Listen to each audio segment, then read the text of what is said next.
warahmatullahi wabarakatuh. Waalaikumsalam warahmatullahi wabarakatuh. Ila hadratin Nabi Mustafa Muhammad Rasulullah sallallahu alaihi wasallam wa hadratin Abai Ummahati wa Duriyatihi wa Ikhwani minan Nabiyina wal Mursalin wa kulli ashabihi ajma'in tabi'in al-hafiz yaumiddin. Ila hadrati jami'il anbiya wal mursalin as-salihin wa qadatil muqarrabin wal awliya ila masyarikil ardi wa waliyyi wa fatihi wa biladihi wa jibarihi wa bidra.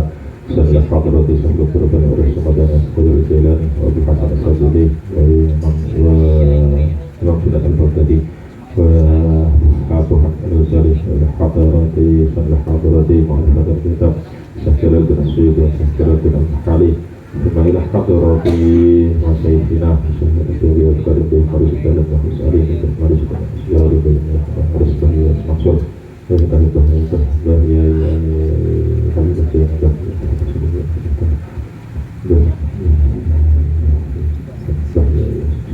Subhanallah hadrati jami'il muslimin wal muslimat wal mu'minin wal mu'minat Minamati Muhammadin sallallahu alaihi wasallam wa khususan hadrati abaina wa baina ummahatina wa ummahatina wa astatina wa astatina wa hibati man hadara fi hadzal majlis wa saulana wa lahumul fatihah. A'udzu billahi minasy syaithanir rajim. Bismillahirrahmanirrahim. Alhamdulillahi rabbil alamin. Ar-Rahmanir Rahim. Maliki yaumiddin. Iyyaka na'budu wa iyyaka nasta'in. Ihdinas siratal mustaqim. Siratal ladzina an'amta 'alaihim ghairil maghdubi 'alaihim waladdallin. Amin. Bismillahirrahmanirrahim. Alhamdulillahirabbil alamin. Wassalatu wassalamu ala asyrofil anbiya'i wal mursalin. Sayyidina wa Maulana Muhammadin wa ala alihi wa sahbihi ajma'in. Amma ba'd. Bapak Ibu sekalian yang kami muliakan, adik-adik sekalian, kita lanjutkan pengajian kita ayat ke 23. Bismillahirrahmanirrahim. Wa in kuntum fi raibin mimma nazzalna ala 'abdina fa'tu bi suratin min mithlihi wad'u shuhada'akum min dunillahi in kuntum shadiqin. Ini wa in kuntum, nah ini wa in kuntum, ini kalau bacaannya ikhfa, nun mati bertemu dengan huruf kaf, jangan diteni. Pokoknya kalau ada nun mati tanwin bertemu dengan kaf berarti bacaannya ikhfa samar. Wa in kuntum termasuk nanti nun mati bertemu ta, wa in kuntum cuman bacanya cara bacanya beda. Ada yang pakai NG, ada yang sudah persiapan di huruf setelahnya. Wa in kuntum fi raibin mimma nazzalna ala abdina. Sedikit-sedikit lah, sedikit-sedikit sambil benerin bacaan, sambil belajar tajwid. Wa in kuntum fi raibin mimma nazzalna ala abdina. Wa in kuntum fi raibin. Wa in kuntum, dan apabila kalian semua, keberadaan kalian fi raibin ay syakin, di dalam keraguan. Jadi ayat ini turun itu karena orang-orang kafir Quraisy, orang-orang Mekah pada saat itu tidak mempercayai adanya, tidak mempercayai Al-Quran itu dari Rasulullah, dari Allah Subhanahu wa ta'ala, sehingga ada yang imma ayyakuna indahum syakkun fi annahu min indillahi aw tahqiqun bi annahu min indillah. Ada yang memang gak percaya kalau ini dari Allah Subhanahu wa ta'ala, tapi ada juga yang dia percaya kalau ini dari Allah Subhanahu wa ta'ala, tapi wa innama idharuhum al-jazma bi annahu laisa min indillahi, tetapi mereka tidak kemudian yang ditampakkan di dalam secara lahiriahnya adalah mereka tetap tidak percaya. Buktinya apa? Buktinya mereka tidak pernah menampik ataupun tidak pernah bisa mengalahkan atau membuat tandingan dari Al-Quran. Jadi karena orang Arab itu, orang jahiliyah waktu itu, orang kafir waktu itu, bahkan ya orang-orang kafir saat ini, orang-orang non muslim saat ini tidak mempercayai adanya adanya atau Al-Quran ini adalah dari Allah Subhanahu wa Ta'ala. Maka ketika mereka ragu, ketika kalian ragu bahwa ini dari Allah Subhanahu wa Ta'ala, mimma nazzalna ala abdina, yaitu dari perkara yang aku turunkan kepada hambaku. Siapa hambanya? Yaitu Muhammadin minal Qur'ani annahu min indillah, bahwa Al-Quran ini diturunkan oleh Allah kepada Nabi Muhammad, diturunkan dari Allah Subhanahu wa Ta'ala, bukan gawe-gawenya Nabi Muhammad. Jadi mereka itu kan untuk memberikan, untuk membenarkan atau menuduh Nabi Muhammad itu Al-Quran itu ciptaannya. Makanya kita kan meyakini bahwa Nabi Muhammad itu ummi. Nabi Muhammad itu adalah Nabi yang tidak bisa baca dan tidak bisa tulis. Jadi Nabi Muhammad itu nggak bisa baca dan nggak bisa tulis. Untuk apa? Untuk menunjukkan bahwa Al-Quran ini adalah benar-benar dari Allah Subhanahu wa Ta'ala. Bukan kemudian ketika Nabi Muhammad bisa baca dan bisa tulis, terus Nabi Muhammad baca bacaan-bacaan ilmu pengetahuan yang didapatkan dari Persia ataupun dari Romawi, kemudian diadopsi dijadikan Al-Quran. Bukan. Nabi Muhammad sengaja dibikin oleh Allah Subhanahu wa Ta'ala ummi, nggak bisa baca, nggak bisa tulis. Itu tujuannya untuk menunjukkan kepada orang-orang kafir bahwa Al-Quran ini tidak dibikin oleh Muhammad, oleh Rasulullah. Nah, mereka yang ada yang memang nggak percaya sama sekali, ada yang di dalam hatinya itu sebenarnya percaya kalau itu dari Muhammad, tapi mereka nggak mau untuk membenarkannya. Yang ditampakkan tetap bahwa mereka nggak percaya, tetap ragu. Allah itu apa, itu Muhammad itu apa? Akhirnya Allah Subhanahu wa Ta'ala menantang orang-orang yang tidak percaya bahwa Al-Quran itu dari Kanjeng Nabi Muhammad dengan mengatakan faktu bisuratin mithlih, maka datangkanlah bisuratin, dengan satu surah, min mithlih, dari yang menyamai Al-Quran. Jadi disuruh mendatangkan, membuat Al-Quran tandingan, membuat yang menyamai atau yang bisa menandingi Al-Quran. Awalnya disuruh untuk membuat Al-Quran, nggak bisa.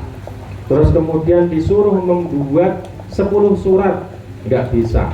Turun lagi grade-nya, disuruh membuat satu surat. Yang satu surat ini minimal adalah 3 surat, paling pendek itu 3 ayat kan.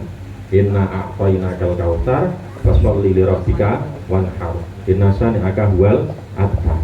Jadi 3 ayat ini saja, 3 ayat ini saja disuruh bikin 3 ayat untuk menandingi Al-Quran.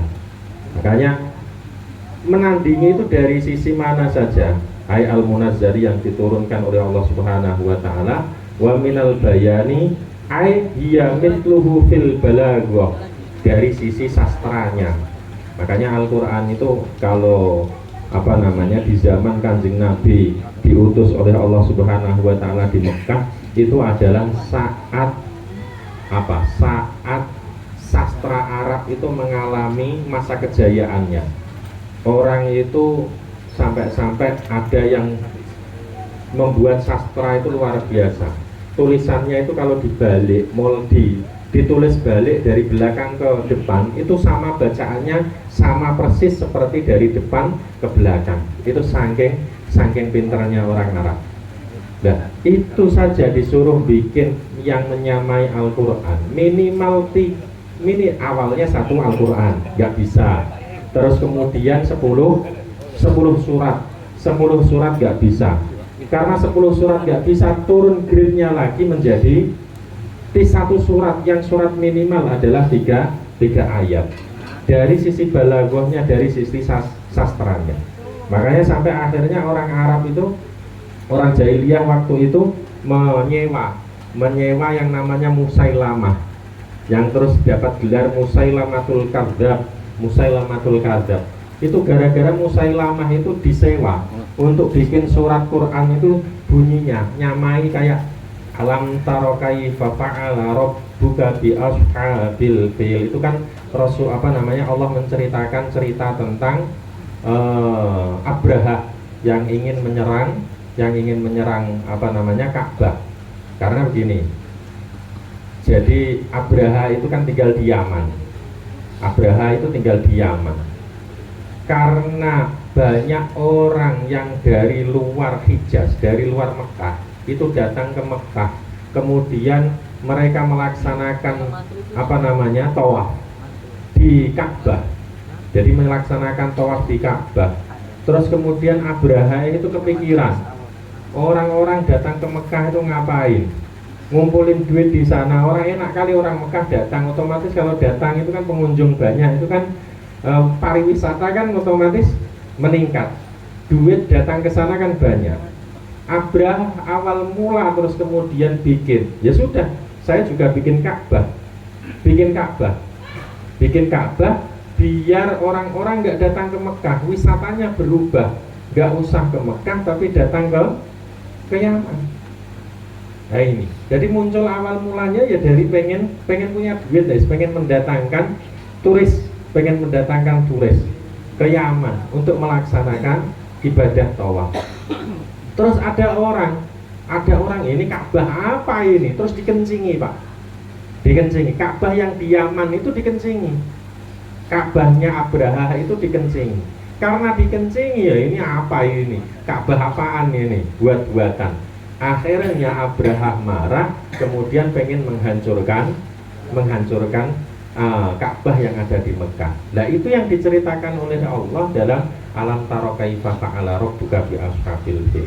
Karena tidak hanya itu, di saat Abraha tentara gajah itu nanti menyerang Ka'bah, maka pasti rumah Rasulullah itu pasti juga akan Sayyidah Aminah juga akan kena dampaknya. Karena kalau sudah diterjang gajah ya sudah tuntas.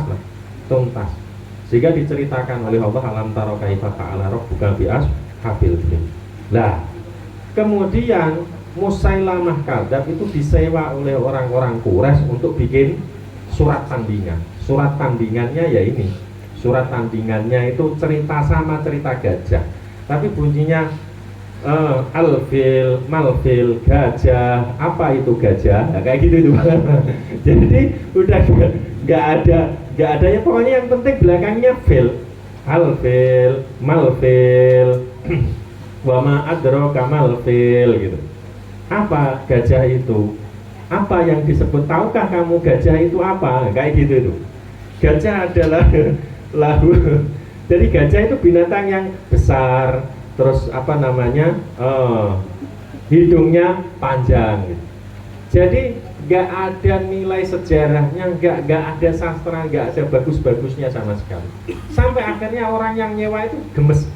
Ini mau Musailamah disewa mahal-mahal malah bikin surat yang lucu kayak gini. Makanya akhirnya dapat gelar Musailamatul Kadzab itu ya karena itu. Bikin suratnya acak-acakan, suratnya awur-awuran untuk menandingi Al-Qur'an. Karena kalau pengen menandingi Al-Qur'an itu dari sisi balaghahnya, wa husnun nadhmi, dan juga dari sisi bagusnya susunannya. Jadi balaghahnya, kesastraannya tinggi, kemudian susunannya bagus, wal ikhbar minal ghaibi, dan juga kabar tentang hal-hal yang gaib itu bagus, atau diceritakan secara real, diceritakan secara detail.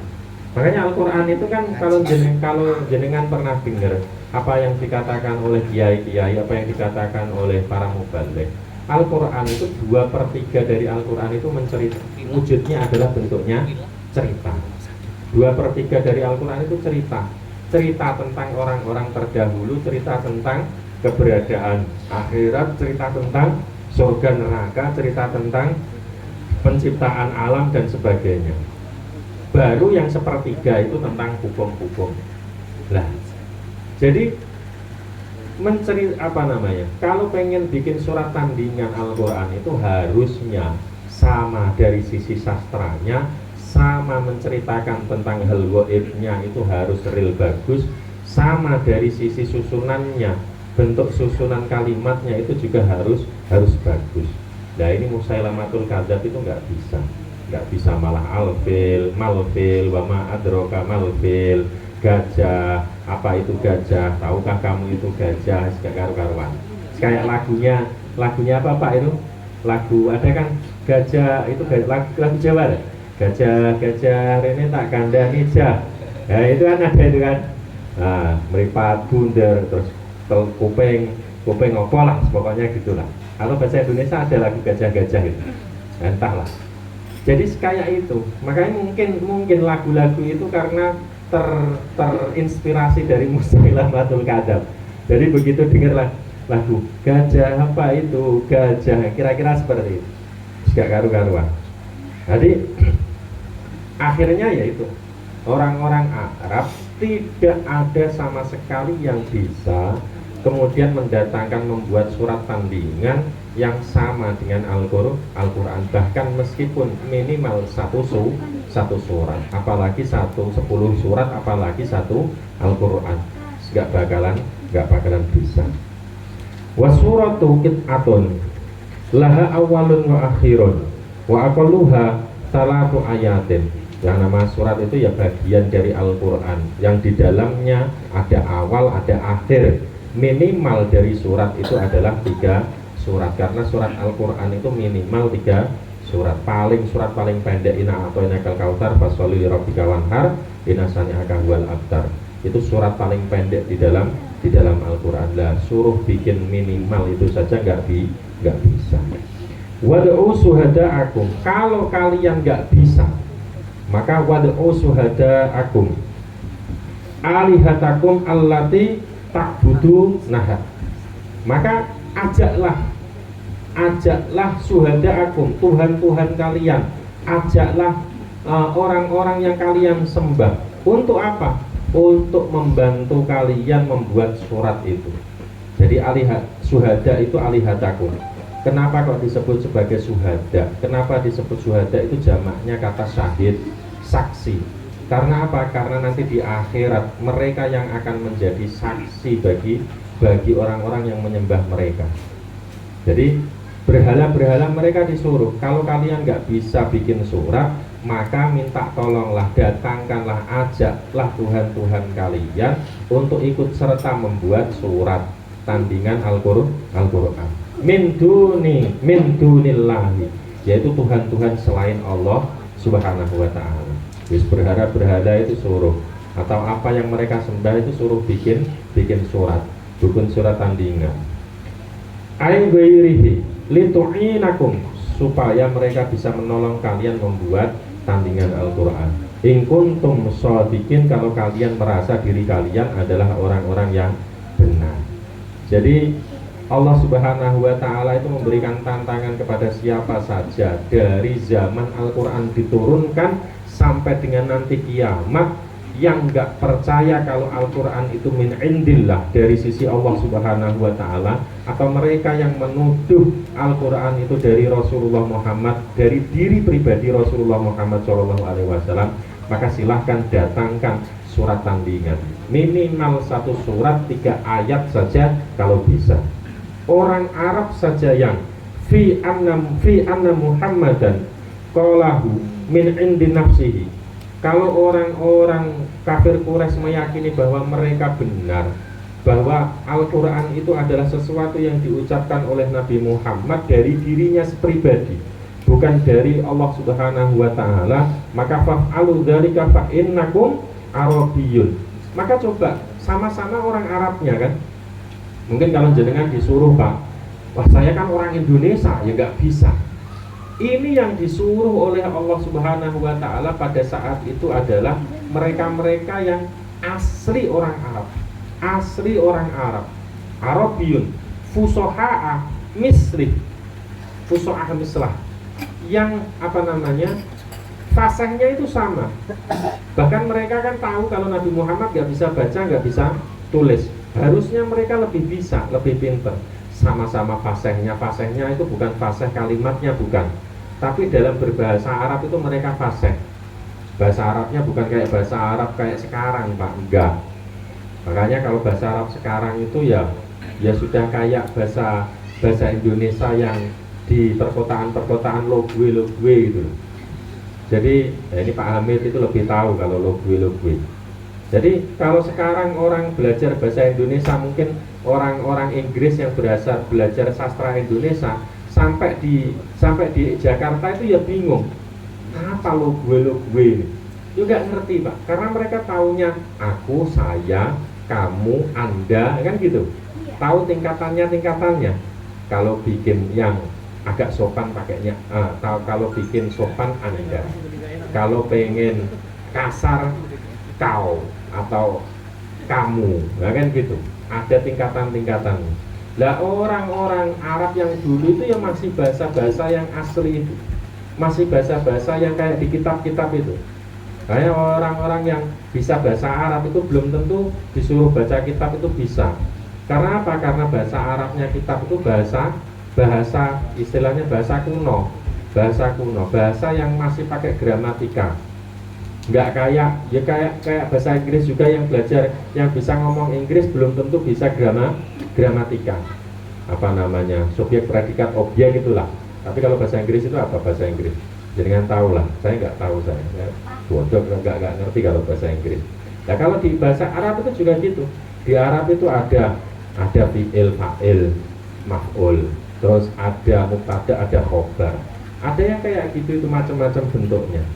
Nah orang Arab yang sekarang nggak seperti itu, kalimat bahasanya juga sudah nggak seperti itu.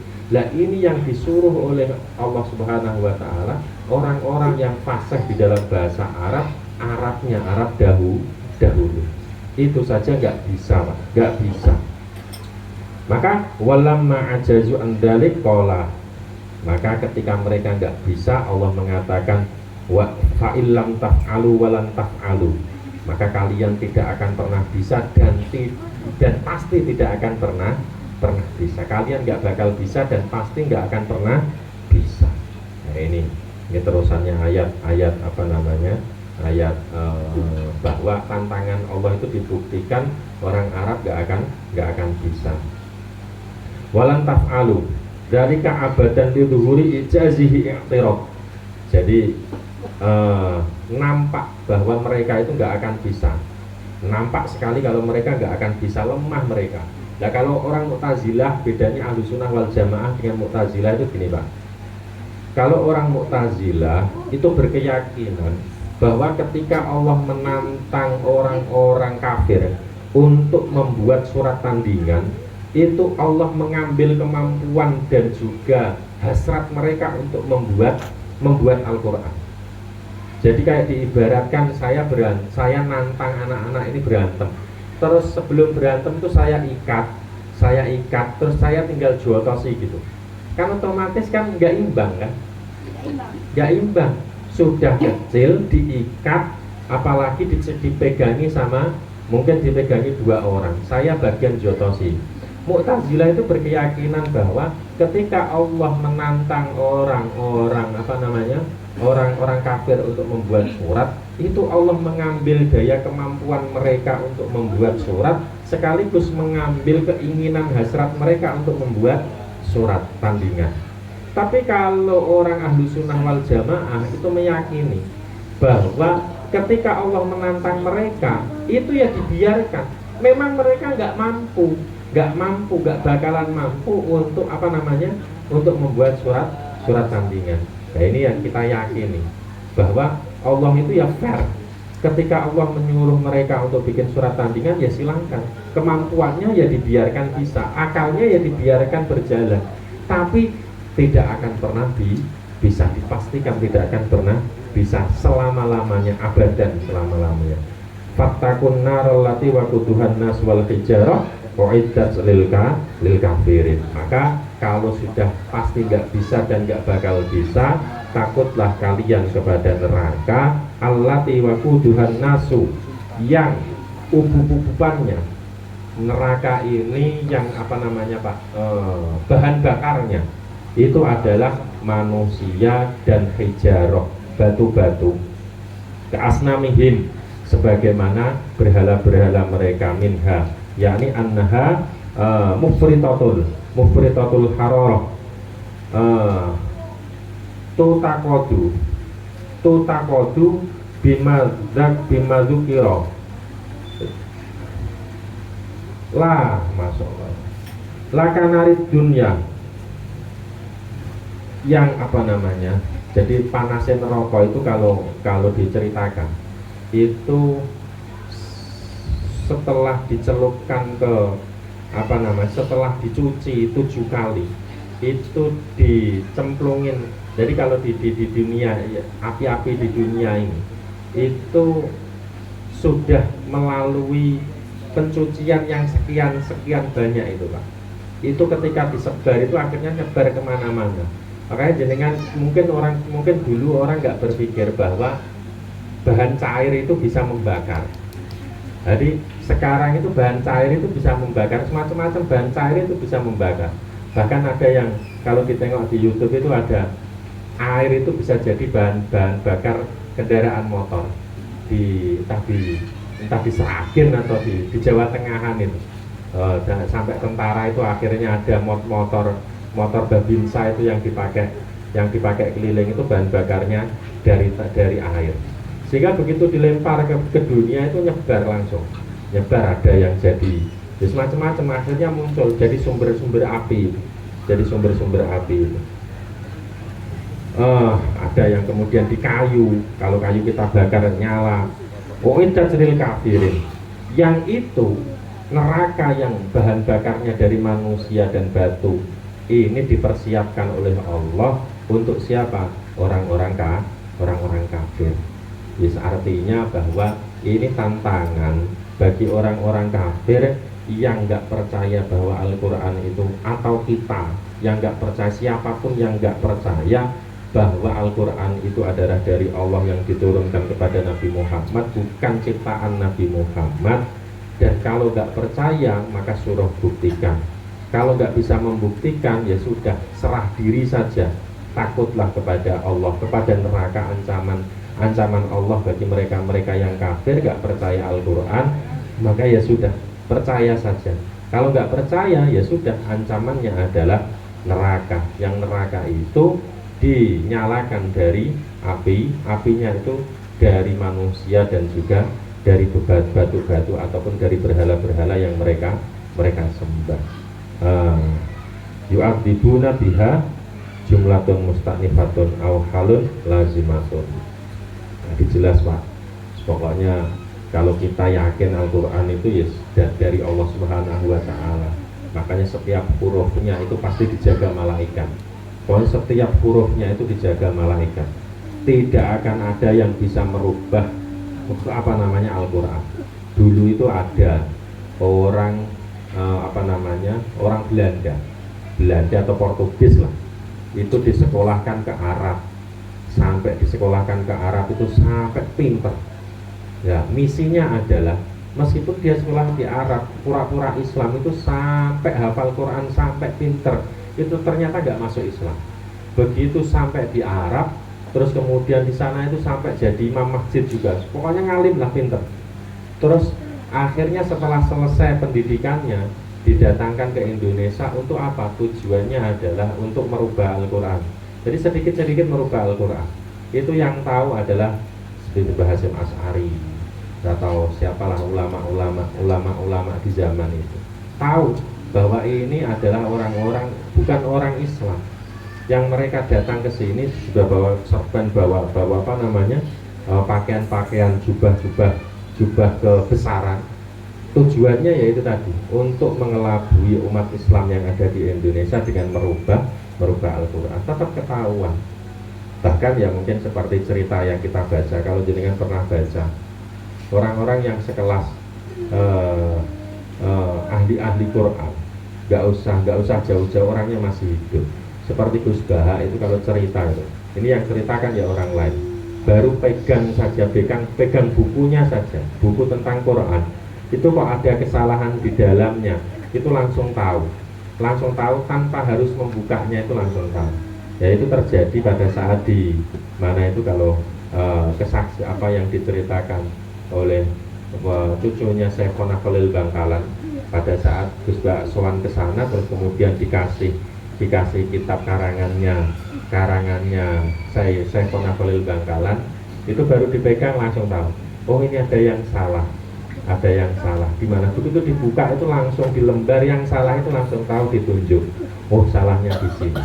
salahnya di sini dan benar, salah penulisan itu kan ada. Nah itu kalau ahli Quran itu tahu kayak gitu ya, benar-benar ahli Quran. Sehingga kalau sampai dirubah itu ya pasti tahu Pak. Ada hurufnya yang hilang itu pasti tahu, ada ditambahi huruf itu ya tahu. Makanya pasti Al-Quran itu dijaga, dijaga oleh Allah Subhanahu wa Ta'ala. Inna nahnu nazzalna dzikra wa inna lahu lahafidun.